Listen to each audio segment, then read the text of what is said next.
Olá pessoal, hoje vamos falar um pouquinho sobre a parte de tradutores, um tópico importante no estudo de compiladores, até porque precisamos compreender qual é a função de um tradutor, como é que um tradutor vai ser importante no estudo dessa nossa disciplina. Qual é o grande problema que se tem dentro da área de computação como um todo? É que a gente possa implementar linguagens de alto nível e um computador, mas a linguagem do computador a gente sabe que é um nível muito mais baixo, e essa diferença entre a linguagem que nós utilizamos, a chamada linguagem de alto nível e a linguagem de baixo nível do computador, precisa ser resolvido esse problema. O processo se resolve através de um processo de tradução, a tradução da linguagem de alto nível para a linguagem de baixo nível, chamada linguagem de máquina da própria CPU. Então o tradutor, ele é um tipo de programa que faz isso, gente. Ele pega e traduz um programa fonte escrito em uma linguagem qualquer e vai levar para uma linguagem que nós chamamos de linguagem objeto, uma linguagem equivalente.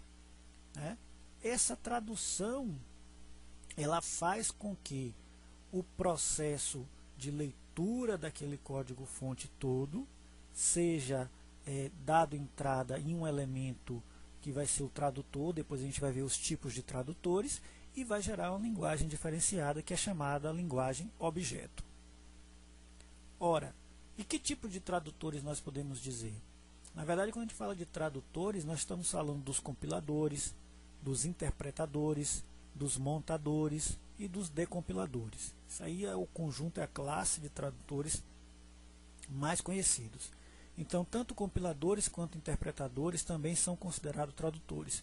Todos eles levam de uma linguagem de um determinado nível para uma outra linguagem de outro nível. Então, a gente vai agora apenas diferenciar cada uma dessas classes. O compilador, ele já é um tipo de tradutor em que a linguagem de origem, essa linguagem fonte, é a linguagem de alto nível, e tem uma linguagem objeto que chama-se linguagem de baixo nível, ou também conhecido como linguagem assembly. É interessante compreender que em um compilador pode existir diversas fases de tradução. Ele pode pegar de um código fonte, gerar um código objeto intermediário, desse código objeto intermediário gerar um outro código objeto intermediário, até que se chegue à linguagem de máquina propriamente dita. Então, essa passagem aqui da linguagem fonte para a linguagem objeto não necessariamente ocorre em uma única vez. Ela pode ter várias etapas que são feitas aí entre a transferência do alto nível para a linguagem de máquina. Basicamente, o compilador ele pode então se estruturar em um processo que tem dois blocos, um bloco que nós chamamos de análise e outro bloco que nós chamamos de síntese.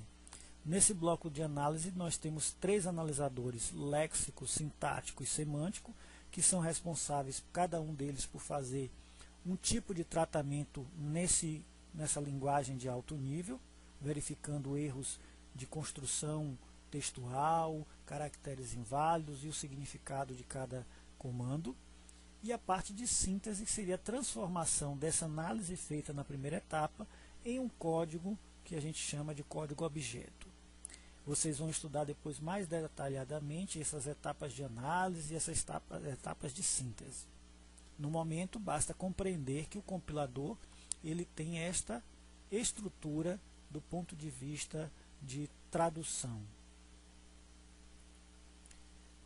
E o decompilador? O decompilador ele é um elemento, evidentemente, que faz o processo inverso do compilador.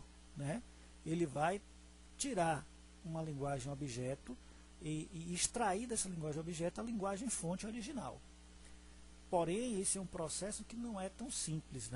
Então, você partir de um código assembly ou máquina e levar a linguagem de alto nível é um processo relativamente complexo, por isso nós não temos tantos decompiladores aí no mercado. Então a gente tem basicamente isso, a linguagem objeto é dada entrada no decompilador e vai chegar a linguagem fonte, que é aquela linguagem de alto nível. Em geral, podem ocorrer alguns erros, algumas perdas nesse processo da passagem da linguagem objeto para a linguagem fonte. Por isso que tem que ter muito cuidado quando vai se trabalhar com o processo de decompilação, porque na escrita da linguagem fonte existem muitas coisas que são próprias do próprio programador, né? Características que o programador coloca no seu estilo de programação e que quando gera o código objeto pode interferir no processo de reconversão, processo inverso. Já o interpretador, como o nome já diz, ele vai interpretar o código fonte. E o que é que um interpretador faz? Vamos imaginar a função de um intérprete mesmo. Um intérprete, durante uma conversação, ele espera a pessoa falar tudo de uma vez para depois traduzir? Não. À medida que a pessoa vai falando algumas frases, ele vai traduzindo aquelas frases para que a outra pessoa compreenda. A mesma coisa o interpretador. Ele vai processar o código fonte analisando um comando a cada vez que esse deva ser executado. Então, esse processo ele fazer o seguinte: lê um conjunto de comandos, traduz esse conjunto de comandos. Então, esse processamento é feito junto os dados de entrada. Em tempo de execução, ele vai pegando os dados de entrada, lendo e fazendo a execução. Então, ele não produz um programa objeto. Não tem um programa objeto, ele vai basicamente traduzir e executar. Traduzir e executar. Então, basicamente, a função é essa: obter o próximo comando a ser executado, determina a ação a ser executada, busca os dados necessários para essa execução, executa a ação e trata o resultado dessa ação. Então, essa é a sistemática, essa é a lógica de funcionamento do interpretador. Então, basicamente, a gente pode pegar aqui o programa fonte, juntamente com os dados da entrada do interpretador, gerando a nossa saída. Isso é o que nós chamamos da interpretação pura, processo de interpretação pura. Percebam então que programa fonte e dados são compilados, são tratados juntos pelo interpretador para gerar uma determinada saída. Aqui a gente tem um quadro de vantagens e desvantagens entre compiladores e interpretadores. É um quadro comparativo muito interessante porque mostra, por exemplo, que os compiladores têm uma execução mais rápida. Em contrapartida, ele tem várias etapas de tradução.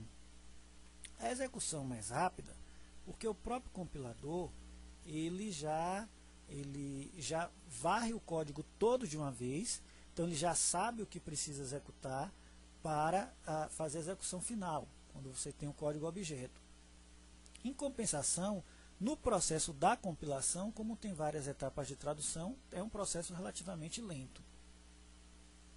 O compilador permite a otimização do código-fonte também, porque você pode fazer a otimização do código-fonte a partir do momento que você está verificando no processo da compilação as falhas que estão ocorrendo. Uma outra desvantagem dele é que ele vai precisar de mais memória para executar. Por que ele precisa de mais memória? Porque tudo que você define no programa, na hora que você vai varrer o programa todo, vai varrer o código todo para poder executar, tudo que você define já é pré-alocado em memória. Mesmo que você não venha a usar alguma daquelas variáveis, ele já vai ter alocado isso. Então vai estar usando mais memória. O programa-fonte não precisa ser fornecido ao utilizador. É uma vantagem. Você pode apenas gerar o executável e mandar o executável para quem for utilizar. Em compensação, no interpretador já passa a ser uma desvantagem, porque no interpretador é necessário que você forneça o programa-fonte. Evidentemente, o que é vantagem, algumas vantagens dos compiladores se tornam desvantagens nos interpretadores. Por exemplo, nos interpretadores, a execução do programa é mais lenta, porque ele vai fazendo passo a passo. Por fazer passo a passo, ele vai se tornando um pouco mais demorado. Em contrapartida, a depuração do programa é mais simples, porque quando você identifica um erro, você identifica apenas naquele comando que ali está. Como você identifica apenas naquele comando, você corrige mais fácil os erros do programa. Ele também vai consumir menos memória, porque como você só carrega aquilo que você leu, você vai fazendo a utilização de memória a cada instante que você precisa. tem um resultado então imediato daquele comando. Isso aí a gente pode então fechar as vantagens e desvantagens de compiladores e interpretadores, tendo essa ótica aqui que a gente verificou agora.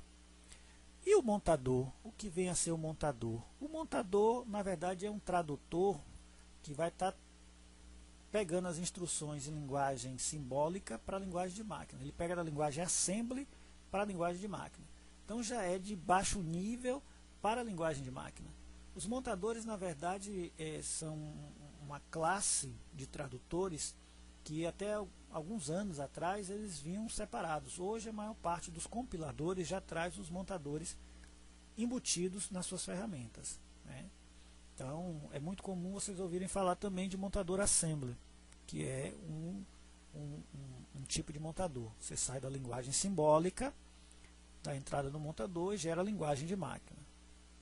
Como a gente acabou de falar, hoje muitos compiladores fazem esse trabalho diretamente. E aí a gente não pode deixar de falar sobre a questão da máquina virtual. Porque o que é a máquina virtual, né? Por exemplo, o Java. O Java é uma linguagem compilada ou uma linguagem interpretada? Na verdade, o Java é uma linguagem que é híbrida. Ela tanto tem uma etapa de compilação, em que ela varre o código fonte e gera um código objeto, quanto uma parte de interpretação. O que é que ocorre então? O Java ele tem na primeira etapa a compilação. Ele varre o código fonte todo e gera o código objeto, que seria os bytecodes. Esses bytecodes depois são interpretados a partir da máquina virtual. Então a gente pode entender que o Java é exatamente isso que a gente chama aqui de compilador híbrido, né? É um programa que, a partir de um código escrito em uma linguagem, cria um programa semanticamente equivalente, porém em outra linguagem. Ele vai ter o papel de converter esse código fonte em um código que a gente chama de bytecode, que é a linguagem de baixo nível. E esse bytecode é que vai, né, depois ser interpretado numa máquina virtual que fará a execução. Então o bytecode é o estágio intermediário entre o código fonte e a aplicação final. A gente pode deixar esse exemplo aqui, ó. O código fonte da linguagem é dado entrada no compilador, que vai fazer análise lexicográfica, análise sintática e semântica, gera o bytecode para todos os tipos de arquitetura, e aí esse bytecode depois vai ser executado na máquina virtual, gerando aí a interpretação e a execução direta desse programa que você está trabalhando. Ok? Espero que tenha ficado clara a explicação para vocês. Quaisquer que sejam as dúvidas, vão lá no fórum para a gente discutir e tirar essas dúvidas. Ok? Obrigado.